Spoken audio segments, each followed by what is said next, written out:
Okay, ഇന്നലെ രാത്രി മായാസഭ എന്നൊരു പടം കണ്ടു.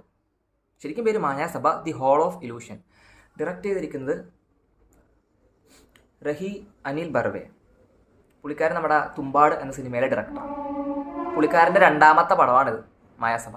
അപ്പോൾ ഞാൻ ആക്ച്വലി പടം ബുക്ക് മൈ ഷോയിലൊക്കെ കണ്ടെങ്കിലും കാണാൻ പ്ലാനില്ലായിരുന്നു. എനിക്കറിയില്ല ഇദ്ദേഹത്തിൻ്റെ പടമാണ്, പിന്നീട് അറിയുന്നത് ഇദ്ദേഹം ചെയ്ത പടമാണ്. ഓക്കെ, അന്ന് ട്രൈ ചെയ്യാം. കാരണം പുള്ളിക്കാരൻ ചെയ്ത് വെച്ചത് തുമ്പാട് എന്നൊരു പടം, ഒരു ഐറ്റം പടം അത്. അപ്പോൾ ഞാൻ അതിൻ്റെ ട്രെയിലറും കണ്ടപ്പോൾ കിടിലൻ ട്രെയിലർ. കാരണം നല്ല വിഷ്വൽസ്, നല്ല സെറ്റ് ആർട്ട് വർക്ക്, കിടിലൻ ആർട്ട് വർക്ക്. ട്രെയിലർ കണ്ടിട്ട് അപ്പോൾ ഞാൻ കാണാൻ പോയത് PVR ഫോറം മാളിലാണ്, കൊച്ചി ഫോറം മാൾ. സ്ക്രീൻ 5-ലാണ് കണ്ടത്. ചെറിയ സ്ക്രീനാണ്.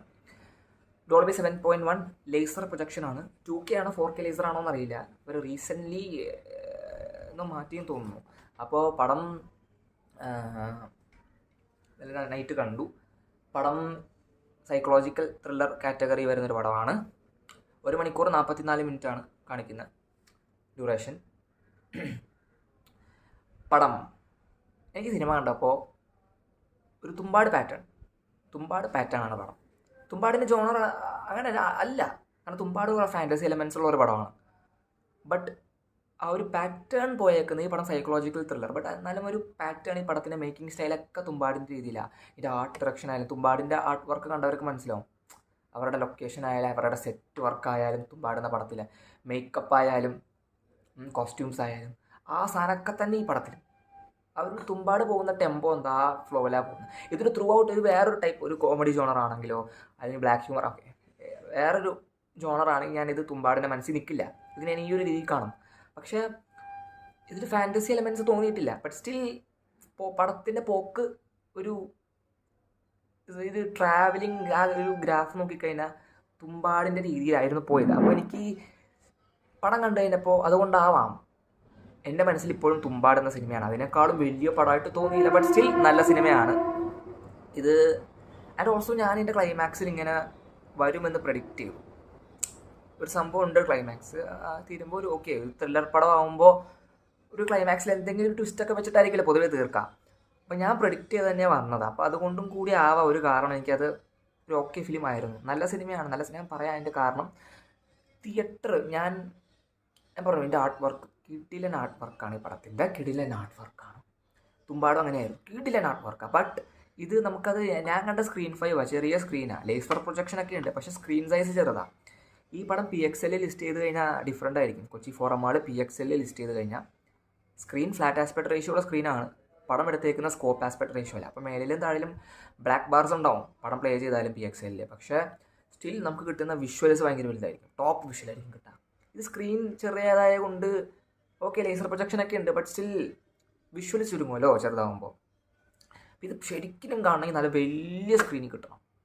എന്നാലും അതിൻ്റെ ആർട്ട് വർക്ക് അല്ലെങ്കിൽ ആ ഒരു സെറ്റ് വർക്കും കോസ്റ്റ്യൂംസൊക്കെ അതൊക്കെ ഭയങ്കര രസമാണ്. പിന്നെ ആകെ 4 പേര് ഈ പടത്തിൽ അഭിനയിച്ചിട്ടുള്ളൂ. തുമ്പാടെന്ന സിനിമയിൽ നിന്ന് 2 പേര് ഈ പടത്തിലുണ്ട്. തുമ്പാടിൽ നമ്മുടെ ആള് മുഹമ്മദ് സമദ്, അതിൽ ചൈൽഡ് ആർട്ടിസ്റ്റാണ് ഇതിൽ അഭിനയിച്ചിരിക്കുന്നത്, മുഹമ്മദ് സമദ്. പിന്നെ തുമ്പാടിനിൽ വന്നേക്കുന്നത് മറ്റാളാണ്, ഐ തിങ്ക് ഉള്ള പേര് പറഞ്ഞല്ലോ, ഒരു പേര് ദീപക് ഡാംലെ. അതിൽ കുടുംബമൊക്കെ കെട്ടിയിട്ടുള്ള ഒരാളായിരുന്നു തുമ്പാടിൽ. അയാളിൽ അഭിനയിച്ചിട്ടുണ്ട്. ആകെ 4 കഥാപാത്രങ്ങളുള്ളൂ, 4 ആക്ടേഴ്സ് അഭിനയിച്ചിട്ടുള്ളൂ. ഒന്ന് മുഹമ്മദ് സമാദ്, ഒന്ന് ദീപക് ഡാംലെ, ഒന്ന് ജാവേദ് ജാഫ്രി, പുള്ളിക്കാരനാണ് മെയിൻ. കിടിലൻ 4 പേരുള്ളൂ. പിന്നെ ഒന്ന് വീണ ജംകാർ എന്ന് പറഞ്ഞൊരു ആർട്ടിസ്റ്റാണ്, ആക്ട്രസ്. പെർഫോമൻസ് 4 പേരുള്ളൂ, 4 പേരും കിടിലനാണ്. എസ്പെഷ്യലി ജാവേദ് ജാഫ്രി. ഇപ്പോൾ പെർഫോമൻസും കുറേ വിഷ്വൽസൊക്കെ ഭയങ്കര രസമാണ്.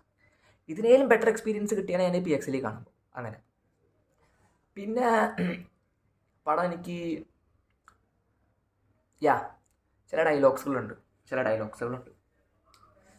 ഡയലോഗ്സിന് മുമ്പ് മ്യൂസിക് അങ്ങനെ എടുത്തു നിൽക്കുന്ന മ്യൂസിക്കൊന്നുമല്ല, ബട്ട് സ്റ്റിൽ ഒരു ഗുഡ് സ്കോറാണ് പടത്തിൻ്റെ പോയേക്കുന്ന. സാഗർ ദേശായി മ്യൂസിക് ചെയ്തേക്കുന്ന, സാഗർ ദേശായി എന്ന് പറഞ്ഞ ഒരു കമ്പോസറാണ് ബാക്ക്ഗ്രൗണ്ട് സ്കോർ ചെയ്തേക്കുന്ന. അപ്പോൾ ആ ഒരു ഫ്ലോയിൽ പോകുന്നൊരു മ്യൂസിക്, ഡീസൻറ്റ് സ്കോറാണ്. പിന്നെ എടുത്ത് നിൽക്കുന്ന സ്കോറോ അല്ലെങ്കിൽ ഭയങ്കര അങ്ങനെയല്ല, ബട്ട് സ്റ്റിൽ ഒരു ഡീസൻറ്റ് സ്കോർ, നല്ല സ്കോറായിരുന്നു, ഗുഡ്. പറയാൻ വന്നത് ചില ഡയലോഗ്സ് ഉണ്ട് പടത്തിൽ. കുറച്ച് ഡയലോഗ്സ് ഉണ്ട് നമുക്ക് നമ്മുടെ ലൈഫായിട്ട് റിലേറ്റ് ചെയ്യും. ഞാൻ റിലേറ്റ് ചെയ്ത് കുറച്ച് ഡയലോഗ്സ്. ബട്ട് ആ സമയത്ത് നമുക്ക് വാവെന്ന് തോന്നും. നല്ല ഡയലോഗ്സുകളാണ്, ബട്ട് പടം കണ്ടു കഴിഞ്ഞിട്ട് ഞാൻ ഓർത്തിരിക്കുന്നില്ല. ബട്ട് ഒരെണ്ണം ഞാൻ ഓർക്കുന്നുണ്ട്. നമ്മുടെ ഈ പടം എന്ന് പറഞ്ഞു കഴിഞ്ഞാൽ ഈ ഗോൾഡ് അന്വേഷിച്ചിട്ടുള്ളൊരു പോക്കാണ്. ഒരു തിയേറ്റർ ഉണ്ട് മുംബൈയിൽ, അടച്ചു പൂട്ടി കിടക്കുന്ന ഒരു തിയേറ്റർ. അവിടെ ഒരു ഗോൾഡ് ഒളിപ്പിച്ച് വെച്ചിട്ടുണ്ട്. അത് അന്വേഷിക്കുന്ന ആൾ. അങ്ങനെ വെച്ചിട്ടാണ് ഈ പടം പോകുന്നത്.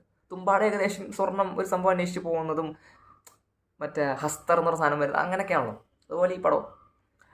ബട്ട് അപ്പോൾ ഇതിനിടയിൽ പറയുന്നൊരു ഡയലോഗ് പടം ഫസ്റ്റ് ഹാഫിൻ ടൈമിലാണ് പറയുന്നത്. നമ്മുടെ കൺമുന്നിലുണ്ട് സംഭവം, നമ്മൾ കാണാത്ത, നമ്മളായിട്ട് ഇതിനു വേണ്ടി തിരങ്ങി നടക്കും. എന്തോ ആയിക്കോട്ടെ, അത് നമ്മുടെ കൺമുന്നിൽ നമ്മുടെ ചുറ്റിലും കിടക്കുന്നുണ്ട്. പക്ഷെ നമ്മളത് ശ്രദ്ധിക്കില്ല. അങ്ങനെ കുറച്ച് ഡയലോഗ്സ് ഉണ്ടായി. ഈ ഡയലോഗ് ഞാൻ മറക്കില്ല, ഭയങ്കര രസമുള്ള ഡയലോഗാണ്. നമ്മുടെ കൺമുന്നിലുണ്ട്, നമ്മളത് ശ്രദ്ധിക്കില്ല. അതാണ് മായാസഭ ദി ഹോൾ ഓഫ് ഇലൂഷൻ എന്ന സിനിമ എനിക്ക്